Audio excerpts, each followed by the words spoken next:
Hey everyone, Keith McGinnis here with KCDC Designs out of Eagle, Nebraska. Do you want to see how I created this beautiful, I call it a melded titanium marble? And I put a fairly aggressive rock edge on one side, subtle rock edge on the other. Started off with my angle grinder to add some grooves, a little bit of Bondo to give it some character. And then once that dries, then I lightly sand that down with some 220, and here we go. So this is the piece that I just finished the rock edge on, and now I have my Stone Coat black undercoat on there. So these two, that's a subtle rock edge. This is a more aggressive rock edge, and then I have a smooth edge on both the other sides. Because once again, this is just a this is going to be a kind of a display table.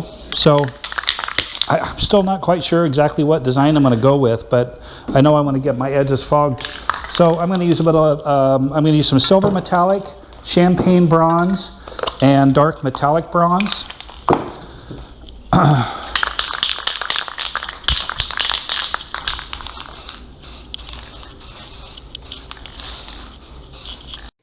For me personally, I fog the edges on all of my countertops, whether it's a rock edge or a smooth edge, but I fog my edges and also fog on the top to give it some more layers. And the reason I like to fog the edges is because, as we know, the epoxy is the thinnest along those edges. So when the epoxy runs over, I want to make sure I've got some color there. Okay, so as you can see, I'm using colorants from Just Resin. I'm going to be using pearl white, aluminum, graphite, and I'm going to mix up just a little bit of bronze. I'm going to tell you, when you buy solo cups, if you're going to buy them, don't buy the ones that have those darn ribs on the inside. They make smooth ones. That's probably an off-brand. Call that a bad move on my part. So the aluminum, the graphite, and pearl white, those are my main colors. So I'm mixing those in 3 equal amounts. The small cup there is going to be some bronze. You have to be really careful with the Just Resin bronze because it can take over. In that last cup, what I'm using is, it's like a silver glitter. It's very, very similar to diamond dust, and that's what I'm going to be using for my wash coat. Okay, so let's set these off. To the side. Now I'm just going to get the wash coat down. Oh, I got to stir that up. I'll bring this up again later, but the reason I went with the diamond dust in the wash coat really is strictly for the reasons of when I get that to run over that rock edge, as you can see that it's doing, because that glitter is going to stay in some of those pockets. And again, I'll explain that here a little bit later, but that's the reason that I use that for the wash coat. So as I begin to pour my colors out onto the surface, what's important to me is that I don't pour them out in a linear fashion. I want them poured out in more random areas where some areas are going to be a little heavier than others. That way, when I meld all of those colors in with my hand, I'm going to avoid that candy cane or that tiger stripe. So you can see where it's very random, and there's pockets, if you will, or areas where it's heavier, areas where it's lighter. And like I said, so when I meld all that in, it's going to be very random. And to me, I just feel it looks a lot more natural and not as consistent with the lines. So I can tell already what I really like, and I'm going to get some more in here, is the black.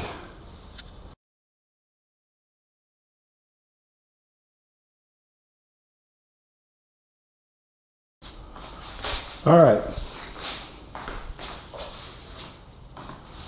Get that rolled under that bottom edge.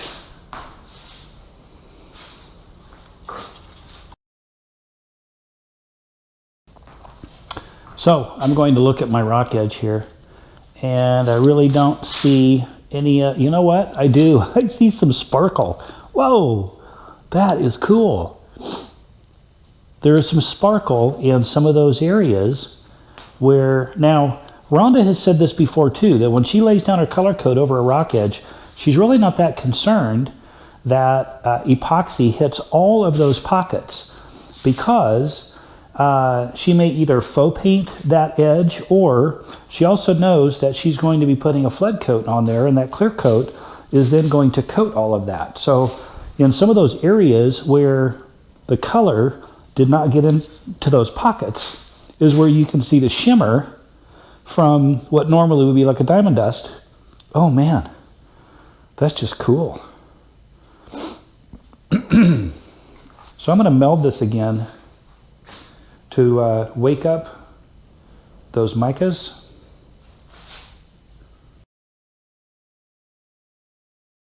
And what that does, that really wakes up those metallics. And I'm going to mix up a little bit more black. I've got some resin left. That's just bothering me. It's too silver, and I want to get some contrast in there.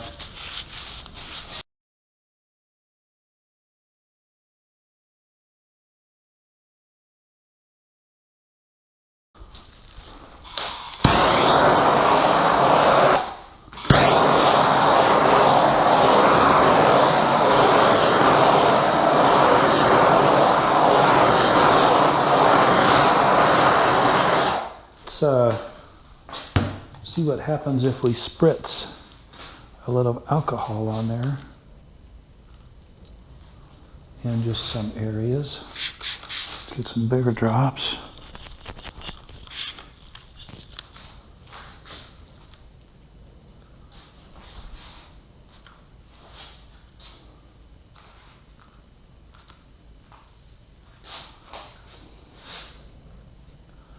Yeah, we might have spritzed the whole thing.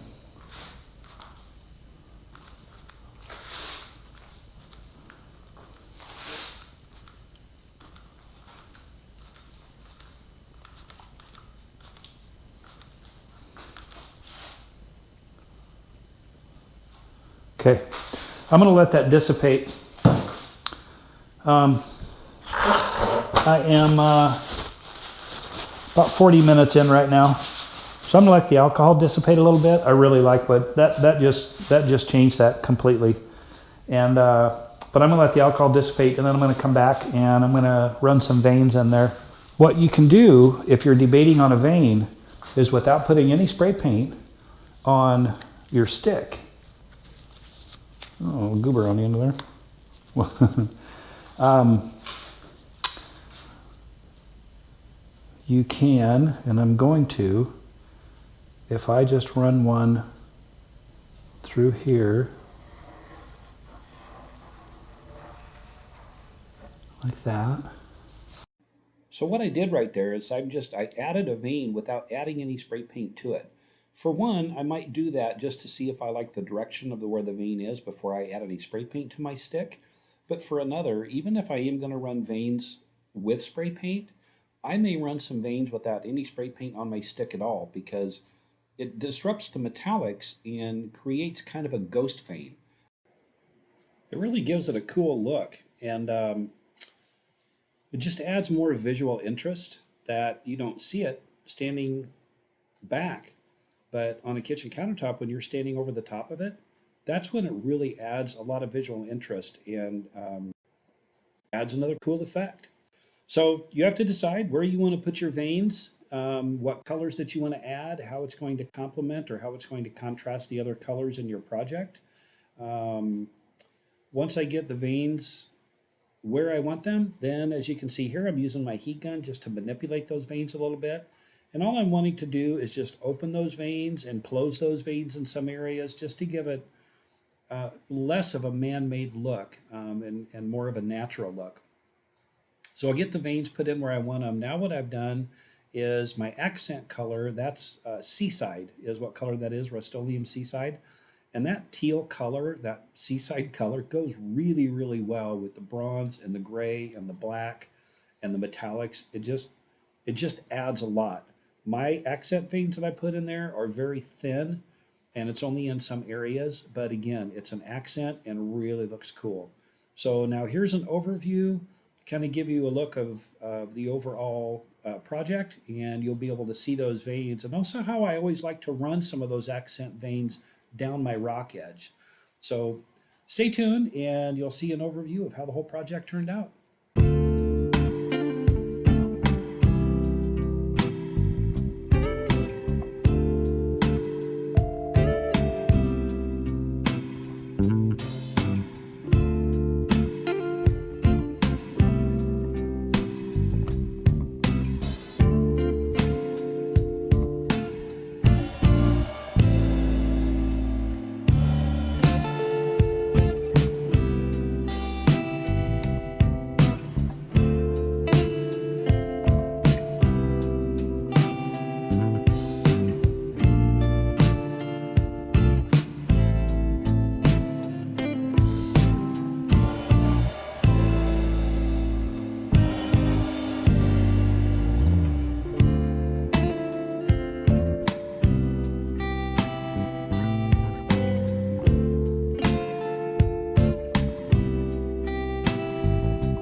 So on this piece, I did end up applying the ultimate top coat in the natural finish, and I do have a video of how I applied the ultimate top coat and then how the project looked after it was all completed.